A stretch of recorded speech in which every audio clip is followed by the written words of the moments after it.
জানো, একটা জিনিস কেনাকাটা করেছি যেটা তোমাদের বলাই হয়নি। গরমকালে এটা কিন্তু খুব দরকার, আর আমাদের মধ্যবিত্ত ফ্যামিলির জন্য এটা তো চাই। সকাল 7:30টায় ছাদে গিয়ে দেখি কি রোদের তাপ, বাপরে বাপ। এসে দেখি পড়তে চলে এসছে, মা চা করলো, মা চা খেয়ে বেরিয়ে গেল কালীনারায়ণপুরে।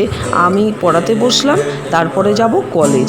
এই যে সেই গরমের জিনিসটা, ফ্যান। কালকে আর গরম সহ্য করতে না পেরে রাত্রিরেই চলে গেছি কিনতে। কলেজ কমপ্লিট করে ফিরলাম আজ শ্বশুরবাড়ি। ফিরতি পথে সন্ধুবাবু খাওয়ালো 1 গ্লাস আখের রস। এই গরমে সত্যি প্রাণটা যেন জুড়িয়ে যায়। সন্ধুবাবু আবার আখের রস খায় না, ওর নাকি ঠান্ডা লেগে যায়। আচ্ছা, তোমাদেরও কি এমন প্রবলেম আছে? কমেন্ট করে জানিও তো।